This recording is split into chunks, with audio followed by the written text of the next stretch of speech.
स्वागत है आपका। दोपहर के 2 बज चुके हैं। कोरोना अपडेट का वक्त हो चला है, यानी कि देश के हेल्थ बुलेटिन का। कई बड़ी खबर है जिन्हें हम आपको दिखाएंगे, लेकिन सबसे पहले देखिए यूपी का कोरोना अपडेट। तो उत्तर प्रदेश में बीते 24 घंटों में 269 केस कोरोना के सामने आ चुके हैं और इसी के साथ ही प्रदेश में जो अब कोरोना पीड़ितों के केसेस हैं वो 6,991 तक जा पहुंचे हैं। एक्टिव केस 2,818 है और जो लोग इलाज के बाद ठीक हुए उनकी संख्या 3,991 है। अब तक 1,820 प्रवासी कोरोना संक्रमित मिले हैं, जिनमें से मेरठ में 12 नए मामले सामने आए हैं। एक मरीज की मौत की भी खबर है। एटा में 6, झांसी में 3 नए केस और एक शख्स की कोरोना के कारण मौत हुई है। तो पूरे प्रदेश का कोरोना बुलेटिन जान लीजिए। 24 घंटे में 269 केस उत्तर प्रदेश में सामने आए। एक्टिव केस हैं 2,818। तो कुल मिलाकर 6,991 केस अब तक प्रदेश में सामने आ चुके हैं। 3,991 मरीज ठीक होकर अपने घर जा चुके हैं। 1,890 उन प्रवासियों की संख्या है जो कि कोरोना पॉजिटिव मिले। एटा में 6, झांसी में 3 नए केस सामने आए और एक शख्स की मौत भी हुई है। तो उत्तर प्रदेश में कोरोना किस तरीके से अपना असर दिखा रहा है ये हम आपको बता रहे हैं। मेरठ में 12 नए मामले सामने आए हैं। एटा में 6 नए कोरोना पॉजिटिव और झांसी में 3 मिले हैं, जबकि एक शख्स की मौत की भी खबर है। एक्टिव केसेस यानी जिन लोगों का अभी इलाज चल रहा है उनकी संख्या 2,818 है और 1,820 प्रवासियों में कोरोना संक्रमण मिला है। बीते 24 घंटों में 269 केस उत्तर प्रदेश में सामने आए हैं। एक और बड़ी खबर आपके सामने रखने जा रहे हैं। सुप्रीम कोर्ट में प्रवासियों को लेकर इस वक्त सुनवाई चल रही है। वीडियो कॉन्फ्रेंसिंग के जरिए यह सुनवाई सुप्रीम कोर्ट में हो रही है और क्या टिप्पणियां सुप्रीम कोर्ट कर रहा है आपको बता देते हैं। जरूरतमंद तक मदद नहीं पहुंच रही है, कहना है सुप्रीम कोर्ट का। कोर्ट ने यह भी पूछा कि आखिर किराया कौन दे रहा है। सॉलिसिटर जनरल ने कहा सरकार मदद कर रही है, बड़ी संख्या में लोग परेशान हैं। तो सुप्रीम कोर्ट में प्रवासियों को लेकर मामले की सुनवाई चल रही है। वीडियो कॉन्फ्रेंसिंग से यह सुनवाई हो रही है और कोर्ट ने पूछा है कि आखिर प्रवासियों की मदद कौन कर रहा है, खासतौर पर जो किराया है वो कौन दे रहा है। बड़ी खबर आपके सामने। सुप्रीम कोर्ट ने सॉलिसिटर जनरल से ये बातें कही हैं। जरूरतमंद तक मदद नहीं पहुंच रही, ये मानना है सुप्रीम कोर्ट का।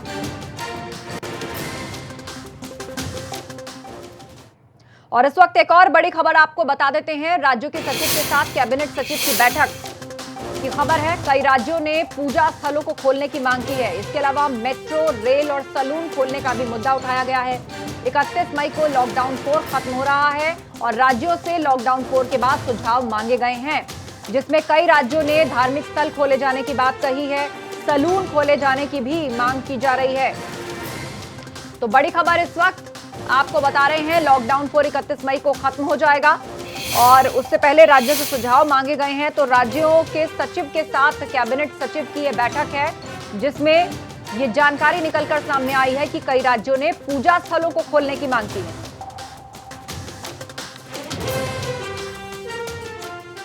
एक और बड़ी खबर, यूपी सुन्नी वक्फ बोर्ड से आजम खान को झटका लगा है। यतीम खाना वक्फ की जिम्मेदारी ली गई है। जौहर ट्रस्ट की जगह अब प्रशासक नियुक्त किया जाएगा।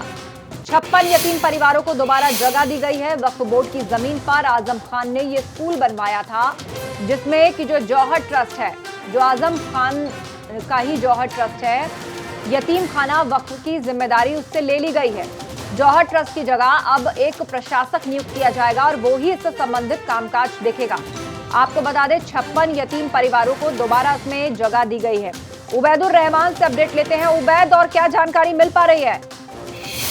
देखिए, हम आपको बता दें कि रामपुर में ये एक यतीम खाने के नाम से एक वक्फ बोर्ड की जगह थी, जो अखिलेश सरकार में आजम खान ने अपनी मोहम्मद अली जौहर यूनिवर्सिटी के नाम पर दर्ज करा करके उसका कब्जा लेकर के वहाँ के जो यतीम लोग थे जो वहाँ रहते थे उनको पुलिस के बल पर बेदखल कर दिया गया था और उस जगह पर रामपुर पब्लिक स्कूल की इमारत बना दी गई थी।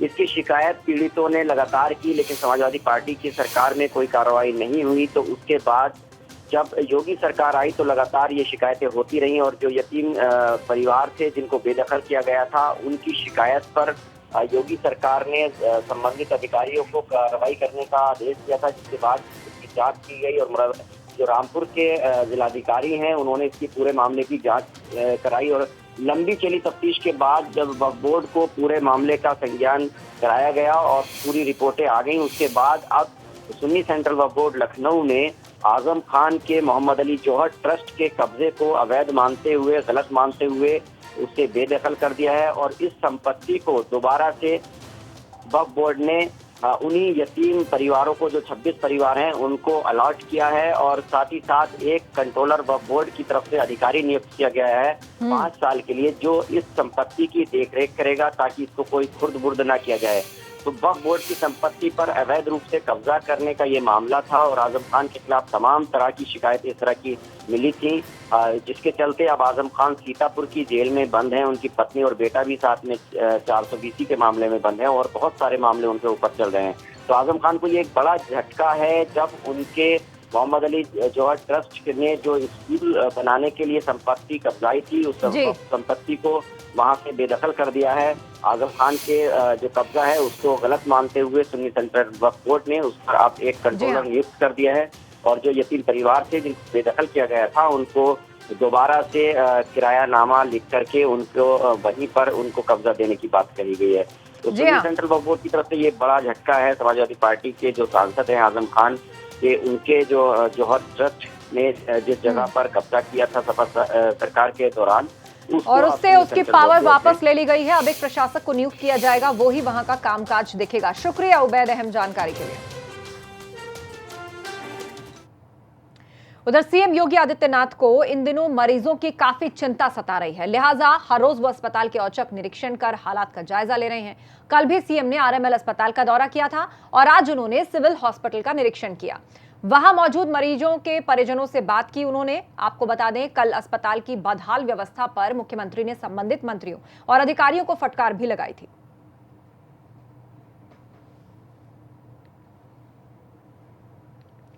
यूपी के सीएम योगी आदित्यनाथ आज फिर पहुंचे। कल अचानक आरएमएल अस्पताल पहुंचे थे और आज सिविल अस्पताल में पहुंचकर उन्होंने निरीक्षण किया, डॉक्टर से बातचीत की, पूरे अस्पताल घूमे, व्यवस्थाओं का जायजा लिया, मरीजों और उनके जो परिवार वाले वहां पर आए हुए थे उनसे भी हालचाल जाना और क्या दिक्कतें हो रही हैं वो भी उन्होंने सुनी। उसके बाद अधिकारियों को सख्त निर्देश उन्होंने दिए हैं कि ग्राउंड पर अब उतरना होगा, हकीकत का जायजा लेने के लिए फील्ड में निकलना होगा। अब केवल प्रेस कॉन्फ्रेंस करने या फिर मीटिंग्स करने से काम नहीं चलेगा, बाहर निकलना होगा और जाकर अस्पताल में व्यवस्थाओं की हकीकत देखनी होगी। यह साफ कर दिया है सीएम योगी ने।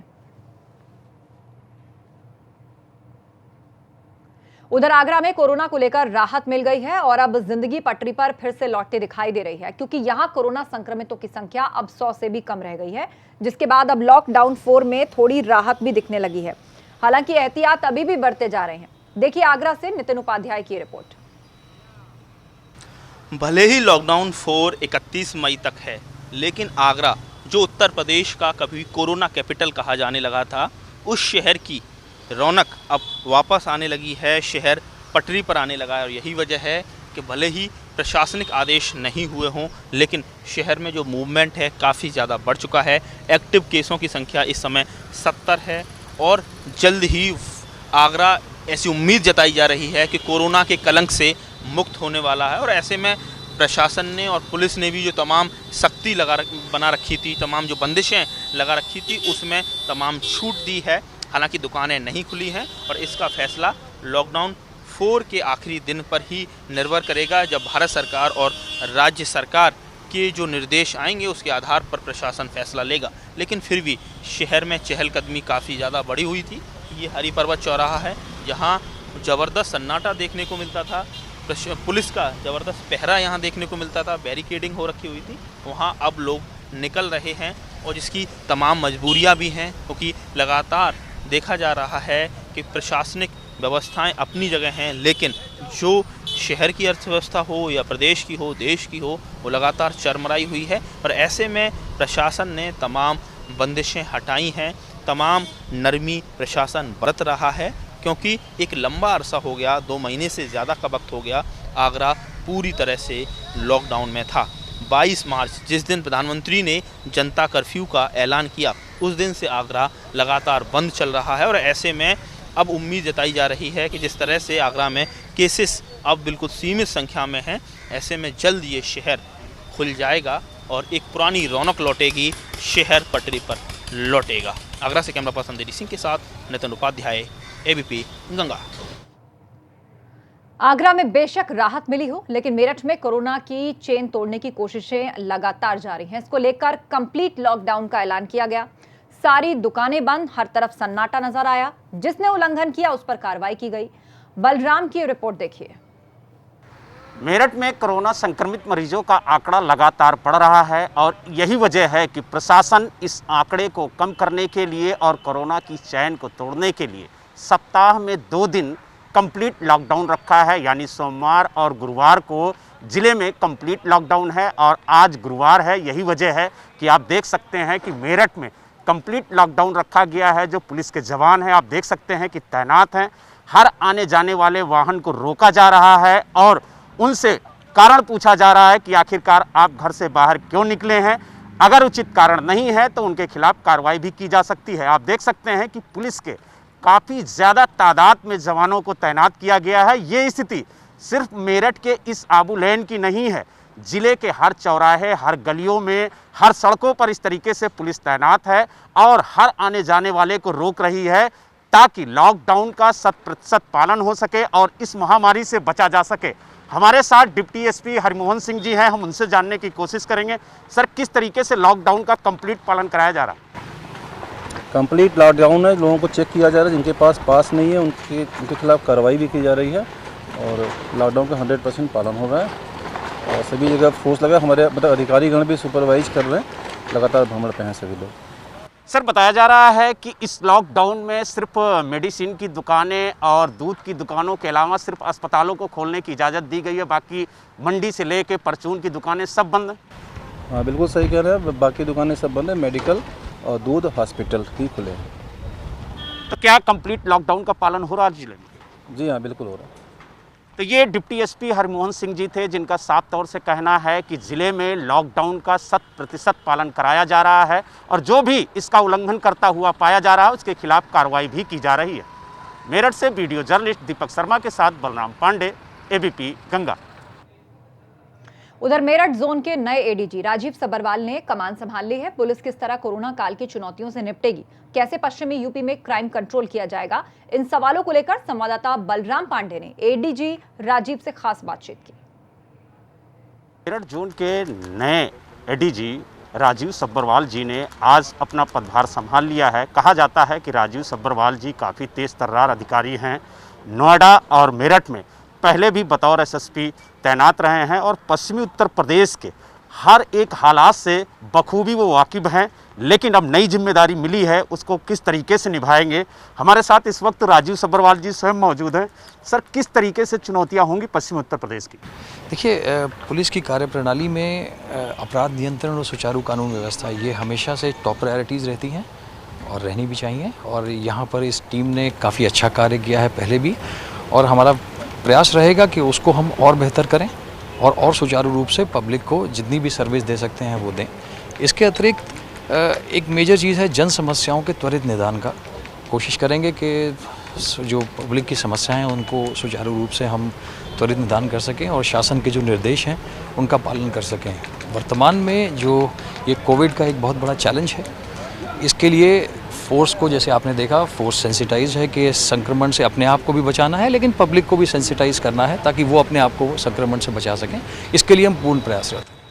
सर, जिस तरीके से कोरोना वायरस अगर ख़ास तौर से कहा जाए पश्चिमी उत्तर प्रदेश में काफ़ी व्यापक तौर पे फैल चुका है। अगर हम मेरठ की बात करें तो आज यहाँ पर आंकड़ा 400 के करीब है, लगभग 398 पहुँच चुका है। इस पर पुलिस किस तरीके से कवायद कर रही है कि लोग लॉकडाउन का पालन करें और जिस सिस्टम से मंडियां खुल रही हैं वहां पर सोशल डिस्टेंसिंग का पालन किया जाए, उसको लेकर के किस तरीके की पहल की जाएगी और पुलिसिंग किस तरीके से कराई जाएगी? देखिए, आप देख रहे हैं आज जैसे इस जनपद में आज के दिन संपूर्ण लॉकडाउन का दिन है, सोमवार और थर्सडे को रहता है और फोर्स को इसी तरह से ब्रीफिंग दी गई है। फोर्स आप देख रहे हैं, सब लोग मास्क और अपना वाइज़र के साथ हैं और कोशिश ये कर रहे हैं कि जो नॉन असेंशियल लोग हैं उनको ना निकलने दिया जाए और इसी तरह से लोगों को एजुकेट भी किया जाए ताकि जो लोग खुद एजुकेट हो जाएंगे वो स्वयं निकलना बंद कर देंगे एंड इससे इस समस्या को निपटने में थोड़ी आसानी होगी। तो ये राजीव सब्बरवाल जी थे जिनका साफ तौर से कहना है कि नई तकनीकी और नई प्लानिंग के साथ जो चैलेंज हैं उनसे निपटा जाएगा और उम्मीद है कि इस कोरोना महामारी से भी निपटा जाएगा और आने वाले समय में जो क्राइम ग्राफ है उसको भी कम किया जाएगा। मेरठ से वीडियो जर्नलिस्ट दीपक शर्मा के साथ बलराम पांडे, एबीपी गंगा। उधर रायबरेली में विवाद की खबर है जहां मंदिर पर सफाई को लेकर एक बहुत बड़ा ड्रामा हुआ है। ईंट पत्थर तक चले, मारपीट हुई। तस्वीरें आप देखिए जो मुरैनापुर से सामने आई। यहाँ मंदिर पे साफ सफाई को लेकर झगड़ा हुआ और उसके बाद जो कुछ भी हुआ वो हाल आपके सामने है। क्या महिलाएं क्या पुरुष सभी आपस में गुत्थम गुत्था भिड़े हुए थे। महिलाएं एक दूसरे के बाल खींच खींच कर जमीन में लिटा लिटा कर एक दूसरे को पीट रही थी, तो पुरुष लात भूसे जो बन पड़ा एक दूसरे पर चला रहे थे। जो लोग बीच बचाव करने भी पहुंचे वो भी झगड़े में कूद पड़े। हर तरफ मारपीट का मंजर फैला हुआ था। जिस महिला के हाथ में डंडा आया उसने डंडा बरसाना शुरू कर दिया, जिसको पत्थर दिखा उसने पत्थर चलाने शुरू कर दिए। एक दूसरे के बाल खींच खींच कर ये महिलाएं लड़ती दिखाई दी। जबरदस्त झगड़ा यहाँ पर हुआ और बात सिर्फ इतनी, मंदिर में साफ सफाई को लेकर तू मैं हुई, बात बढ़ी और नौबत यहाँ तक आ पहुंची। और इस वक्त एक बड़ी खबर, भाजपा सरकार पर प्रियंका का हमला। प्रवासियों को लेकर प्रियंका गांधी ने निशाना साधा है और कहा है कि भारत माता रो रही हैं। प्रियंका गांधी वाड्रा ने निशाने पर लिया है सरकार को और कहा है कि पूरा देश रो रहा है और प्रधानमंत्री मौन है। प्रधानमंत्री मोदी मौन क्यों हैं, ये कहा है प्रियंका गांधी ने। एक बार फिर से भाजपा सरकार को निशाने पर लिया है प्रियंका गांधी वाड्रा ने और कहा है कि भारत माता रो रही है। सुनवाते हैं क्या कहा है। आज इस देश की जनता दुखी है, त्रस्त है, तड़प रही है। एक बेटा खुद बैल बनकर बैलगाड़ी में अपने परिवार को बिठाकर चल रहा है। एक बेटी अपने पिता को साइकिल पे बिठाकर 600 किलोमीटर साइकिल चला रही है अपने गांव तक। श्रमिक ट्रेनों में मजदूरों की लाशें पड़ी हैं। एक बच्चे का दम अपने पिता की गोद में टूट रहा है। एक मां की लाश रेलवे के प्लेटफॉर्म पे पड़ी है, उसका बच्चा उसे जगाने की कोशिश कर रहा है। इस देश की एक एक मां इस दृश्य को देख रही है। एक एक मां उस मां के दिल के साथ जुड़ी हुई है। एक एक मां रो रही है। हमारी भारत माता रो रही है और आप मौन हैं। आप कुछ नहीं कह रहे हैं, आप आगे नहीं आ रहे हैं, सहायता नहीं कर रहे हैं। ये कोई राजनीतिक मांग नहीं है जो हम उठा रहे हैं, ये मानवीयता के आधार पर मांग है। हम आपसे आग्रह कर रहे हैं कि राजनीति छोड़िए। जिस जनता ने हम सबको बनाया है, जिस जनता ने आप में विश्वास रखा है, जिसने आपको बनाया है, आपका साथ दिया है, अब ये समय है कि हम सब आप इस जनता का साथ दें। इस दुख की घड़ी में, इस संकट के समय में आप एक एक भारतवासी के साथ खड़े रहें। जो सबसे ज्यादा जरूरतमंद हैं, जो सबसे ज्यादा तड़प रहे हैं, जो सबसे ज्यादा दुखी हैं, उनके साथ आप खड़े रहें। मैं जानती हूं कि उत्तर प्रदेश के बहुत सारे कार्यकर्ता भी मुझे अभी फेसबुक पे देख रहे होंगे। मैं आप सबको दिल से धन्यवाद देना चाहती हूं। हमारे अध्यक्ष गिरफ्तार हुए हैं लेकिन हिम्मत नहीं हारे। मैं जानती हूं कि वो वहां पर भी लड़ रहे हैं और आपके साथ हैं और आप सब उनके साथ खड़े हुए हैं। आपने आवाज बार बार उठाई है। हम लड़ते रहेंगे, वह लड़ते रहेंगे। ये हमारा कर्तव्य है। हमारा कर्तव्य ये है कि हम सबके लिए अपनी आवाज उठाएं और न्याय मांगें। तो मैं आप सबको बहुत बहुत धन्यवाद देना चाहती हूँ। ये एक मौका है कि मैं आप सबको भी बताऊं कि हमने पिछले 1.5 महीने में आप अपने साधनों से, पूरी तरह से अपनी कोशिश से आपने आज तक 90 लाख लोगों की मदद की है और आप करते रहें। इसीलिए मैं आप सबको धन्यवाद देना चाहती हूँ और जो भी देख रहे हैं, मैं आपसे आग्रह करती हूँ कि आप भी अपने स्तर पर किसी भी माध्यम से, फेसबुक से, ट्विटर से, किसी भी माध्यम से आवाज उठाएं ताकि न्याय मिले, ताकि जो दुखी हैं, जो त्रस्त हैं, जो परेशान हैं, हम उनकी मदद कर पाए। आप सबको बहुत बहुत धन्यवाद। जय हिंद। रुक रहे एक ब्रेक के लिए, आप बने रहिए हमारे साथ।